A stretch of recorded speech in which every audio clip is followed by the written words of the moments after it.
Bonjour les amis, ici The Prof Orti. Alors on va continuer notre petit reportage donc, sur les maladies, partie numéro 2. Alors la première maladie, et plutôt carence, ça va être la chlorose.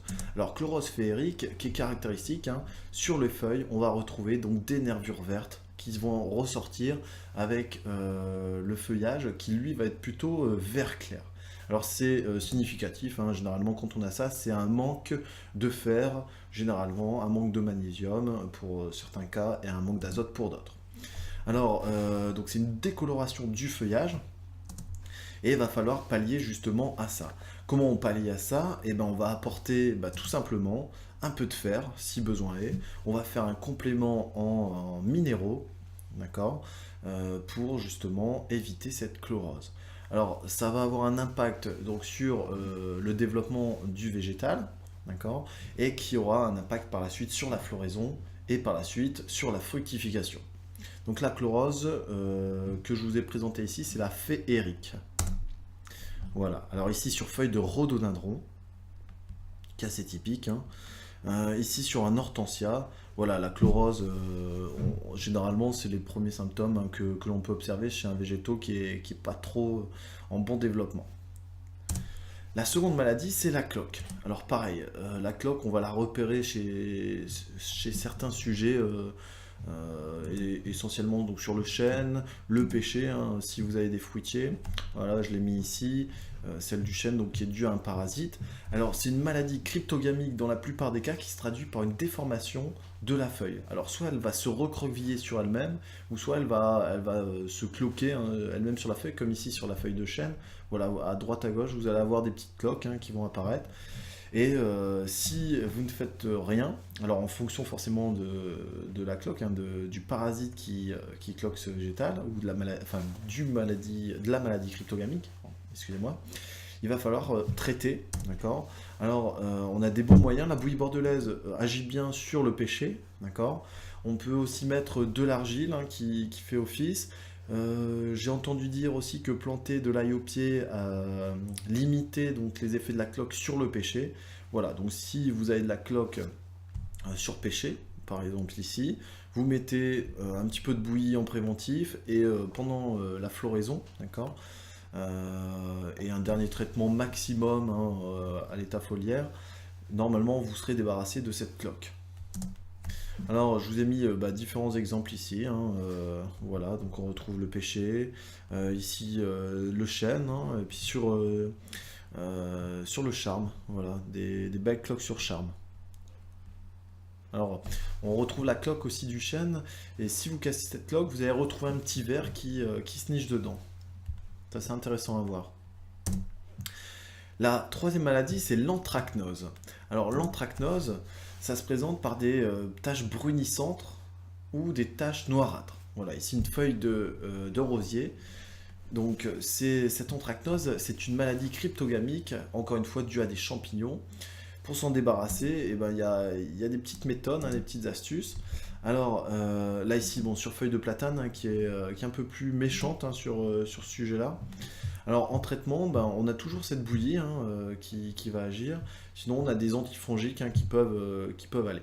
Un traitement à la prêle peut faire effet aussi, qui est assez porteur, hein. J'ai testé, il n'y a pas de souci. Alors sur olive, voilà, l'anthracnose, sur olivier, pardon, enfin ici c'est sur le fruit.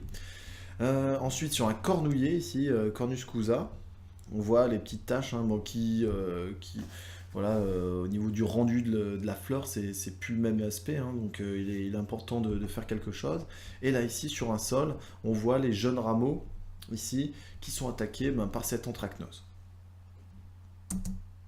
Le feu bactérien, alors là c'est une maladie un peu plus dangereuse. Si vous avez ça, je vous invite à tout simplement brûler vos végétaux. Alors, ce feu bactérien peut se traduire sous plusieurs formes. Alors, il peut attaquer aussi bien le fruit, la fleur et la feuille. C'est pareil, donc c'est l'Hervinia, donc c'est une maladie qui prolifère rapidement, essentiellement sur les rosacées. Il y a une trentaine d'années, on s'est débarrassé de beaucoup d'aubépiniers, hein, dû à cette maladie. Donc cette Hervinia se développe, hein, et puis contamine tous les sujets d'une même famille. On va retrouver donc des zones de dessèchement, voilà, ici sur un poirier. Et c'est une fois que c'est desséché comme ça, bah, ça attaque de plus en plus le cœur du végétal jusqu'à attaquer l'aubier, hein, et puis ensuite bah, rendre à néant le végétal. Un seul traitement, c'est le feu, hein, donc il faut brûler le tout. Hein. N'ayez pas peur, vaut mieux comment dire, se débarrasser d'un sujet que de perdre une totalité d'une production. Alors voilà, hein, ici sur pommier, donc bah là on reconnaît bien le dessèchement, d'accord. Feu bactérien, ça veut tout dire, hein, ça dessèche les parties du végétal. Hein. Voilà, sur cotonéaster, on va retrouver ça essentiellement donc, chez les rosacées. Et enfin, donc le Phytophthora. Donc le Phytophthora, c'est une sorte de champignon qui infecte un grand nombre de végétaux et essentiellement donc les tuyas, voilà, et cyprès. Alors ça va faire des taches brunissantes, hein, dans nos haies ou sur les sujets. Je vous ai mis ici un exemple bah, sur une azalée, voilà, donc apparition de taches marron, voilà, qui vont proliférer tout doucement jusqu'à ben, supprimer le sujet. Voilà. Comment dire, ça prolifère relativement bien, essentiellement ben, voilà, sur des haies de conifères hein, qui malheureusement ben, ne supportent pas ça. C'est dû aussi régulièrement à des piqûres d'acariens, donc les araignées rouges qui viennent piquer ben, la souche, le tronc, et puis au bout d'un moment ben, arrive ce que doit arriver. Hein, donc ici, le champignon, donc le Phytophthora.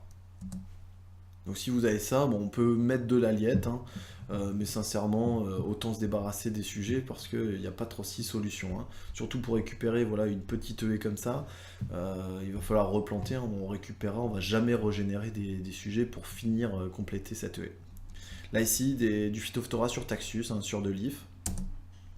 Et voilà, donc ici sur une feuille de houx, bon, c'est représentatif, hein, des petites taches marron, brunâtres, hein, qui viennent attaquer l'intégralité du sujet. Voilà, j'espère que ces dernières maladies vous ont marqué. Hein, donc faites attention surtout aux feux bactériens, aux Phytophthora qui sont des maladies avec une grande propagation. Et donc si vous avez ça, ben, je vous invite à supprimer vos sujets le plus vite possible.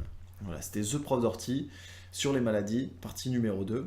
Donc on attaque prochainement donc, la reconnaissance des parasites.